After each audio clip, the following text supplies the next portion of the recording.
Hello friends, welcome back to study with Tiwari channel. तो आज की इस वीडियो में मैं आपको जलवायु वर्गीकरण के बारे में बताऊंगी। राजस्थान की जलवायु वर्गीकरण और किस किस विद्वान ने किस किस प्रकार से इसका वर्गीकरण किया है, बिल्कुल सिंपल तरीके से, जिससे आपका एग्ज़ाम में क्वेश्चन बिल्कुल सही होगा। देखिए, सामान्य जलवायु वर्गीकरण। पहले आपको सामान्य जलवायु वर्गीकरण पढ़ना होगा कि सामान्य जलवायु वर्गीकरण के आधार पर जलवायु को 5 भागों में बांटा गया है।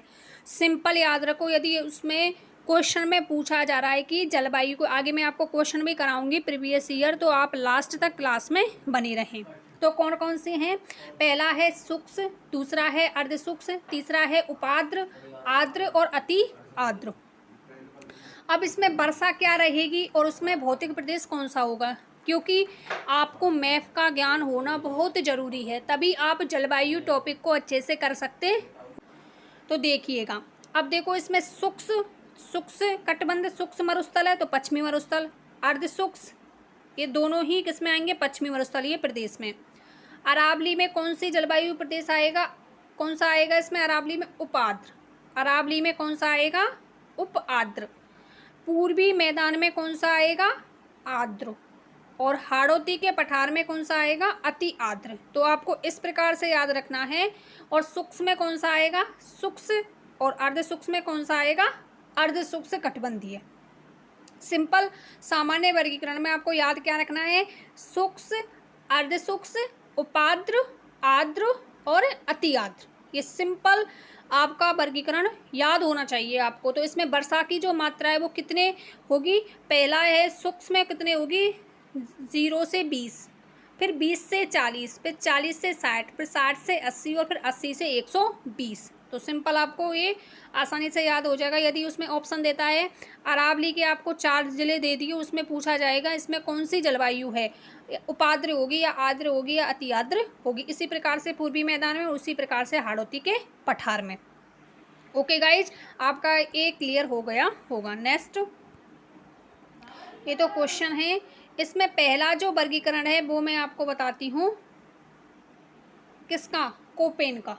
तो इसमें हम कोपेन का वर्गीकरण देखेंगे। पहले आपको पता है तीनों वर्गीकरण दिए गए हैं, तो इसमें आप कोपेन का वर्गीकरण देखते हैं। इसमें फिर एक स्लाइड में मैं आपको तीनों को एक साथ क्लियर कराने का प्रयास करूँगी। कोपेन। अब कोपेन ने जलवायु वर्गीकरण को 4 भागों में बांटा। ये भी पूछा गया क्वेश्चन है कि कोपेन ने जलवायु वर्गीकरण को कितने भागों में बांटा है? तो 4। कौन कौन से हैं? BWHW, BSHW, CWG और AW। ये आपको याद रखना है। अब देखिए, ये किस में जाएगा? अब आपको पता है ये किस में जाएगा? शुष्क और अर्ध शुष्क में। ये किस में जाएगा? अरावली पर्वतमाला में, ये पूर्वी मैदान में और ये दक्षिणी पूर्वी पठारी प्रदेश में। ये याद रखना है। इस पर जो वनस्पति पाई जाएगी वो पाई जाएगी मरूदविद, इसमें पाई जाएगी स्टेपितुल, इसमें पाई जाएगी पतझड़ और इसमें पाई जाएगी सवाना, है ना। अब आपको पता है नीचे जो वर्षा यहाँ पर होगी, तो वर्षा होगी AW में सर्वाधिक वर्षा होती है। तो सर्वाधिक वर्षा होगी तो यहाँ पर जो वृक्ष पाए जाएंगे वो सदा हरे भरे पाए जाएंगे, इसलिए यहाँ पर सवाना तुल्य वनस्पति पाई जाती है। CWG में कैसी वनस्पति पाई जाएगी? पतझड़ वनस्पति। आपको पता है मानसूनी वन पाए जाते हैं यहाँ पर, सर्वाधिक प्रदेश में फैले हुए हैं, जिसमें मौसम के अनुसार वो पत्तियाँ गिरा देते हैं। इसमें पाई जाएगी स्टेपितुल। अरावली पर्वतमाला में किस प्रकार की वनस्पति है? स्टेपितुल। और मरुस्थलीय प्रदेश में कौन सी है? मरूदविद। तो BWHW, आप इसको एरिया को देखो मैप में, इसका एरिया कहाँ कहाँ पर, तो आप आसानी से जिलों को कर सकते हो एग्जाम में काट काट के। नीचे दक्षिणी राजस्थान में AW, पूर्वी राजस्थान में CWG, अरावली पर्वतमाला में BSHW और मरुस्थल में BWHW। अब देखिए, मैंने यहाँ पर एक ट्रिक भी बनाई है आपके लिए। बंटूड़ में ये प्रतिनिधि जिले हैं, जैसे कि BWHW का प्रतिनिधि जिला कौन सा होता है, मतलब प्रॉपर क्षेत्र किस में आता है? तो ये आता है बीकानेर। बा से बीकानेर। स्टेपितुल में कौन सा आएगा? ना से नागौर। बंटूड़ याद रख लो आप शब्द को, बंटूड़ कभी नहीं भूलोगे ना, मिस्टेक होगी। और CWG में कौन सा आएगा? टोंक। और AW में कौन सा आएगा? डूंगरपुर। तो बंटूड़ शब्द आपको याद है तो आप आसानी से कर सकते हो BWHW का जो प्रतिनिधि जिला है वो होगा बीकानेर। BSHW का प्रतिनिधि जिला होगा वो होगा नागौर। और CWG का जो प्रतिनिधि जिला होगा वो होगा टोंक। और AW का प्रतिनिधि जिला होगा वो होगा डूंगरपुर। ओके, तो ये था कोपेन का वर्गीकरण। कोपेन और ट्रीबार्था का जो वर्गीकरण है वो सेम है, इसी प्रकार से ट्रीबार्था ने बताए हैं, लेकिन उसका जो वर्गीकरण है वो थोड़ा सा अलग है, उसको मैं आगे की स्लाइड में आपको बताऊंगी। अब देखते हैं थॉर्नवेट का बहुत ही सिंपल है और ये इसमें क्वेश्चन आया हुआ है इसमें से। तो थॉर्नवेट का अलग है और ट्रीबार्था और कोपेन का वर्गीकरण सेम है। तो थॉर्नवेट ने भी वही 4 प्रकार बताए हैं और सिंपल है, वेरी सिंपल। देखिए आपको याद किस प्रकार से रखना है वो मैं आपको बताती हूँ थॉर्नवेट का। ओके, थॉर्नवेट ने पश्चिम में बताया है EVD, ठीक है, EVD नहीं है, EAD है, ठीक है, एंड है ये EBD। तो गाइज इसको आप EAD पढ़ें। ओके गाइज, इसमें B नहीं है, A है। E किधर गया, ए रहा। एक सेकंड गाइज, आप इसको क्या पढ़ें, EAD। Okay, EAD। तो ईस्ट आपको जानते हो ईस्ट किसको बोलते हैं?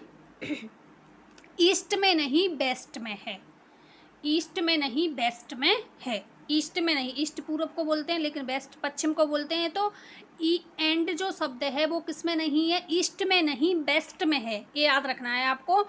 जो ए वर्गीकरण दिया है EAD थॉर्नवेट ने, वो ईस्ट में नहीं वेस्ट में है। तो आपको याद हो जाएगा ये पश्चिमी मरुस्थलीय प्रदेश में है।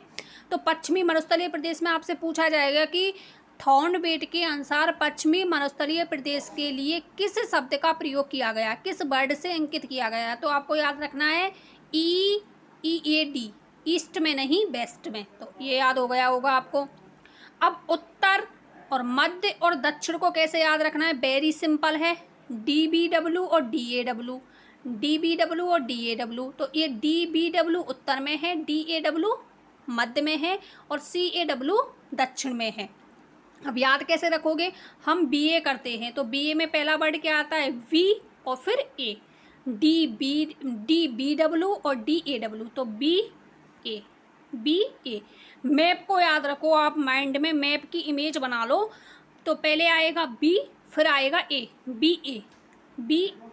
तो DBW और DAW। तो DBW उत्तर में है और DAW मध्य में है, ये सर्वाधिक एरिया है इसमें पूर्वी मैदानी प्रदेश में।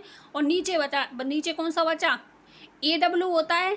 कोपेन के वर्गीकरण में क्या है, AW है, लेकिन इसमें आपको क्या लगाना है, CAW। अब आपको कन्फ्यूजन होगा ही नहीं, अब आपने सिंपल याद कर लिया। ये ई ईस्ट में नहीं, ई वेस्ट में है, तो ये याद हो गया।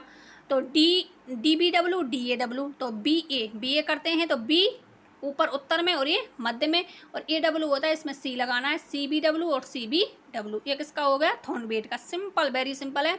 अब इसके मैं आपको प्रतिनिधि जिले की ट्रिक बता देती हूँ, क्या है, जेबी अड़ू मैंने याद कर रखा है, जेबी अड़ू। और उसमें कोपेन वाले की क्या थी, बंटूड़, और इसकी क्या है, जेबी अड़ू। तो इसमें आएगा जैसलमेर, फिर आएगा बीकानेर, फिर आएगा अजमेर और फिर आएगा डूंगरपुर। और उसमें क्या थी, बंटूड़ थी, और इसमें क्या, जेबी अड़ू। तो इसमें प्रतिनिधि जिला कौन सा होगा, जैसलमेर, बीकानेर, अजमेर और डूंगरपुर। सिंपल। नेक्स्ट, अब देखिए ये डायग्राम है पूरा। अब इस डायग्राम में मैं आपको अच्छे से समझाने का प्रयास करूंगी। पहले तो मैंने आपको डिटेल से बता दिया, अब ये तीनों का वर्गीकरण है जिसमें आप बिल्कुल ही सिंपल तरीके से समझ सकते हो। देखिए, कोपेन ने किसको आधार माना, वनस्पति को। और वार्था वर्षा, मैच करो इसको, वार्था वर्षा, वर्षा। तो वार्था ने किसको आधार माना था, वर्षा को, वार्था वर्षा। तो ये मैच हो गया। थॉर्नवेट, थर्मामीटर से हम क्या नापते हैं, तापमान। थॉर्नबेट ने किसको माना? तापमान को। तो ये तो सिंपल याद हो गया, तापमान, बाष्पीकरण और वनस्पति, वैसे प्रॉपर तापमान है। ये भी पूछा गया क्वेश्चन में, आपको कराऊंगी प्रीवियस ईयर क्वेश्चन PYQ। तो कोपेन ने वनस्पति को ट्री वार्था, वार्था वर्षा, थॉर्नबेट थर्मामीटर, थॉर्नबेट तापमान, बाष्पीकरण और वनस्पति हो गए होंगे याद। अब करते हैं इनका वर्गीकरण। कोपेन ने भी 4 बताए थे, ट्री वार्था ने 4 और थॉर्नबेट ने 4। Simple, very simple. ओके, अब आगे देखते हैं AW दोनों में समान है, टी वार्था और कोपेन का वर्गीकरण सेम चलेगा। BWH, इसमें ये इसको हटा दो W को इसमें, और सेम वही है। BSH, यहाँ में इसमें क्या है CWG और इसमें क्या है CAW। सिर्फ क्या है इसमें CAW, और इसमें बड़ा कैपिटल में है और इसमें स्मॉल में, ये ध्यान रखना है आपको। CAW काओ है इसमें, काओ और CAW सिंपल। अब ये तो मैंने आपको बता दिए, ये तो ये नीचे वाला एंड है, तो ये किस में जाएगा?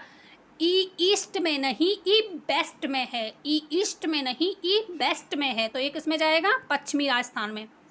और फिर मैंने बताया था DAW और DBW, तो BA, तो B पहले आएगा, B, तो ये किस में जाएगा? उत्तर में जाएगा, उत्तर दिशा में। और A बाद में आएगा, तो ये किस में जाएगा? पूर्वी मैदानी प्रदेश में।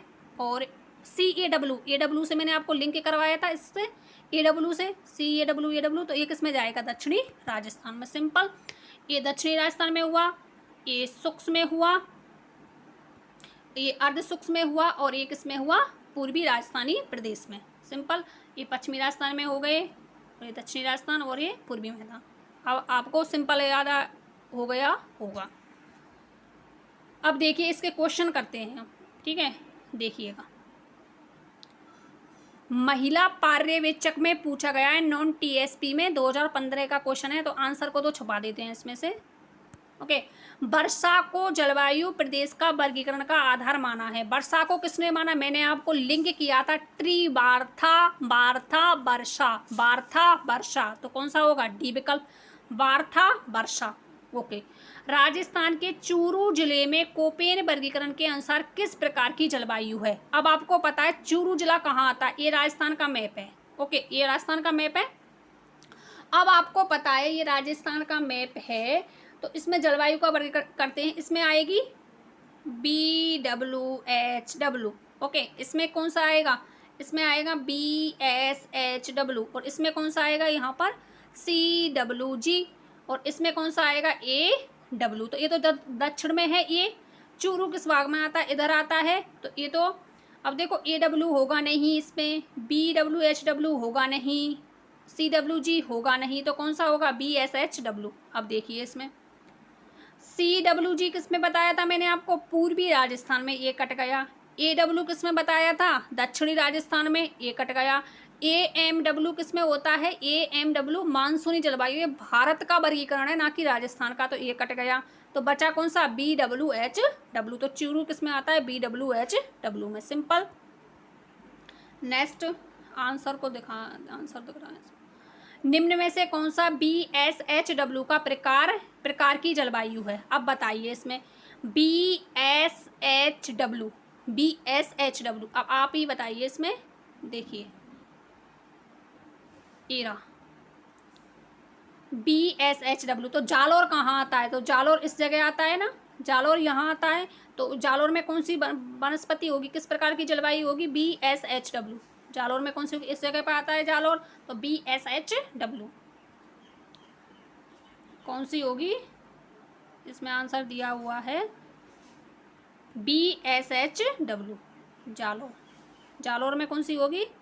तो जालोर में होगी BSHW। नेक्स्ट है, बांसवाड़ा शहर किस प्रकार की जलवायु प्रदेश का भाग है? तो बांसवाड़ा कहाँ आता है? ये राजस्थान का मैप है, तो राजस्थान में बांसवाड़ा कहाँ आता है? यहाँ आता है। तो मैंने बताया था AW, नीचे कौन सी होती है? AW।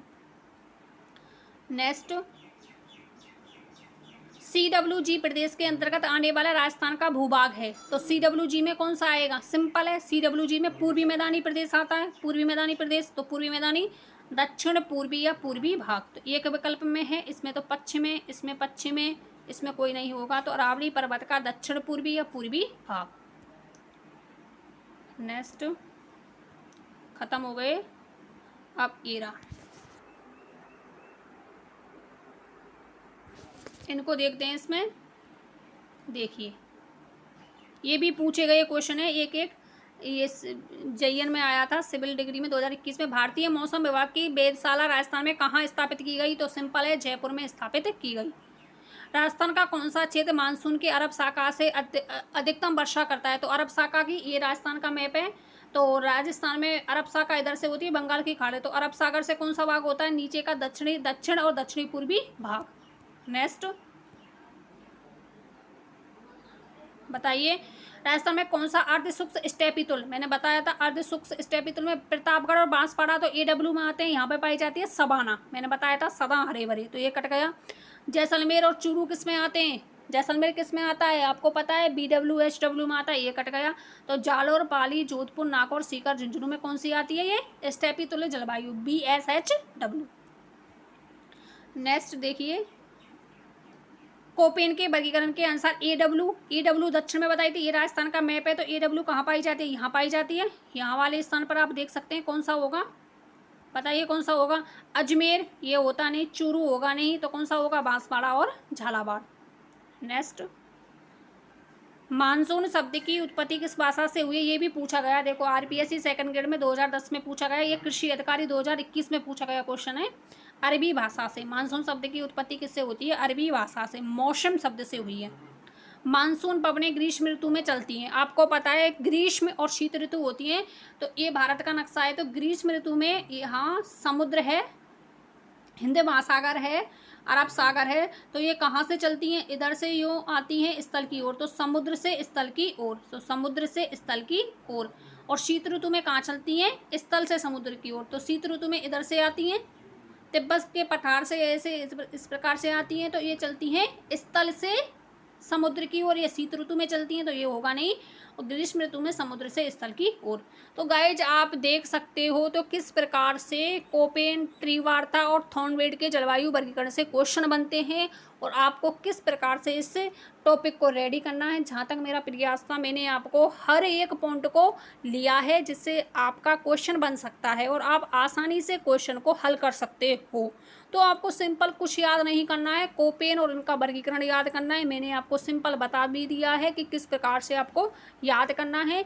मिलते हैं यदि आपको वीडियो अच्छा लगा हो तो अपने दोस्तों के साथ शेयर करना ना भूलें, ज़रूर शेयर किया करें अपने दोस्तों के साथ। मिलते हैं इसी प्रकार के शॉर्ट वीडियो के साथ नेक्स्ट वीडियो में। तब तक आप अपना ध्यान रखिएगा और पढ़ते रहिएगा। Bye bye, take care all of you.